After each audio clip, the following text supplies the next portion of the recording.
Hvaležen sem in vesel, da sem lahko danes v tem prazničnem trenutku z vami.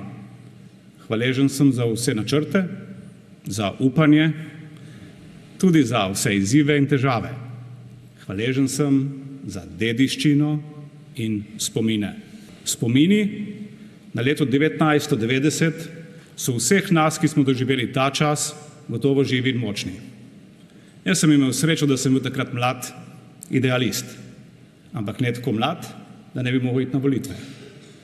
In zato sem šel z vsem svojim zanosom takrat na plebiscit, zato da sem lahko obkrožil zgodovinski da. Mislim, da smo takrat šli na plebiscit kot zrel narod, z vso težo zgodovinske odgovornosti. Nismo fantazirali o nemogočem.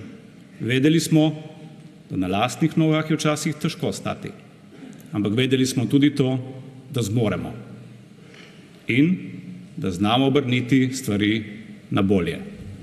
Spoštovani, čeprav sebe in svojo ekipo marsikdaj v javnosti priganjam z znamenitimi časovnicami, zaradi katerih ste marsikdo od vas malce jezni name, se zavedam, da vse spremembe, če želimo, da so korenite, ne morejo biti hitre. Še posebej, če jih hočemo zares temeljito premisliti, se o njih pogovoriti in najti v resnici najboljše rešitve. Ampak tako kot nam ni bilo v 90-ih nikoli žal, da smo šli na plebiscit, tako bomo tudi zdaj še naprej odločno hodili po poti sprememb. Ja, včasih bomo naredili tudi kakšen korak nazaj, ampak ne zaradi negotovosti, ampak zaradi odgovornosti, zato da bo naslednji korak tisti pravi.